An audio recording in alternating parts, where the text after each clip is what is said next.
Rồi, sắp đếnทุกท่านนะอันนี้เป็นสเปียร์30ข้างหลงนะเป็นอัพโหลด MC นะในระยะที่ว่า50 เมตรนะตัวนี้นะประมาณ50 เมตรนะก็ส่งมาให้ลูกค้าลงมาเห็นนะข้าพเจ้าทำปลาทันนี้นะ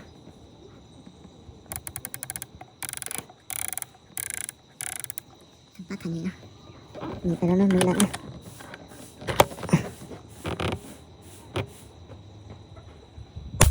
ส่วนนั้นก็ถึงได้นะส่วนนัดที่สามนะนัดที่สามเอาไปกวนได้เนี่ยนะ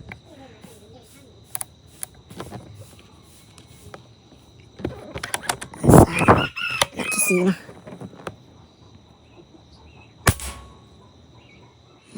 นัดที่สี่นัดที่ห้าทีนี้ประมาณให้บ้านน้องหมดเข้าหรือบ้านน้องทีนี้ก็ถึงนี่นะก็จะน้อยเนี่ยนะทำปลาทันนี้นะทำไปนะกับแต่ละนัดเลยนะเข้าเลยนะวันนี้สิ่งนี้บอกเก้าให้เบิร์นนะ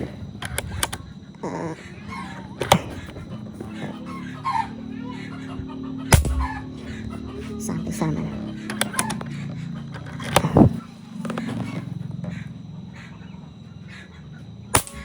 เห็นป่ะเขียนเนาะสั่นก้อยเลยนะเข้าเลยนะเห็นป่ะเข้าบนนี้เดี๋ยวข้าพเจ้าสิหนีอยู่ทางให้เบิร์นนะอยู่ทางให้เบิร์นนะจะมาเทสให้เบิร์นนะอยู่แถวนี้นะให้มันเตะนะไม่เตะนะ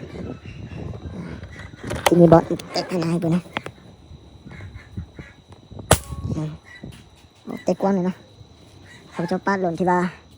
พระเอฟนะตัวนี้นะพระเอฟนะ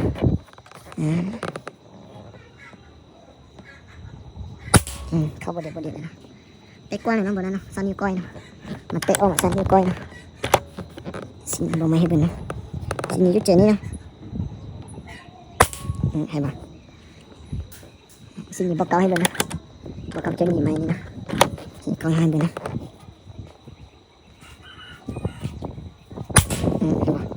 เขาคนเดียวเลยนะเขาคนเดียวเลยนะ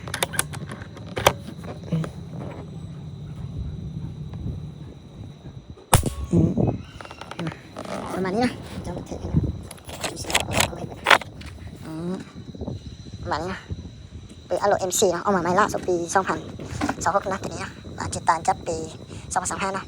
โซเฟตปัจจุบันนี้มันสามารถใช้ได้กับเบอร์1เบอร์2เบอร์3นะแต่ว่าตอนได้เปลี่ยนหลอดโซ่นะหลอดโซ่นี่ข้าพเจ้าที่ว่าใส่หลอดโซ่เปลี่ยนโน่นนะหลอดโซ่เปลี่ยนโน่นที่ว่าให้ประกันให้1 ปีเต็มนะประมาณนี้นะเป็นก้อนที่ว่าเตะเองก่อนนะ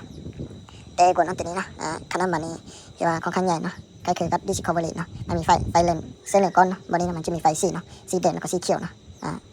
ประมาณนี้นะข้าพเจ้าตั้งหลอดที่ว่าพาเอสเนาะพา1,100 APS นะตั้งความไวรุ่นนี่ที่ว่า90 เมตรต่อวินาทีนะที่ว่าค่อนข้างที่ว่าสูงนะ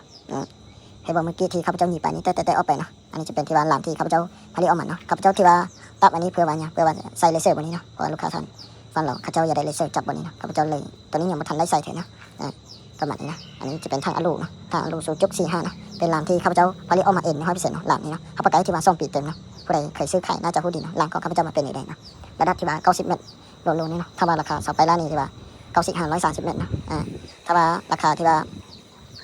3 ลัง6 ลังคือเหมือนที่ว่า150 เมตรเขาจะประกอบได้นะประมาณนี้นะอันนี้จะแบบออกมาไม้ล่าสุดปี2026เนาะที่โลโก้ที่เขาจะใส่นะ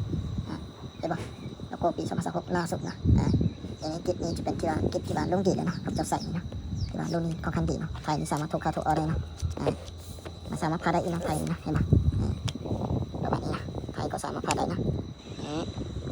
อันนี้จะเป็นที่ว่าสกอตของข้าพเจ้านะข้าพเจ้ามาเทสนะค่อนข้างเจนนี่นะสกอตรุ่นนี้นะไม่ได้เคยใช้งานน่าจะพูดดีนะอันนี้จะเป็นที่ว่าว่าวปนนท์นะประมาณนี้เนาะวิดีโอนี้จบเพียงเท่านี้เนาะขอติดตามวิดีโอต่อไปเนาะขอขอบใจนะ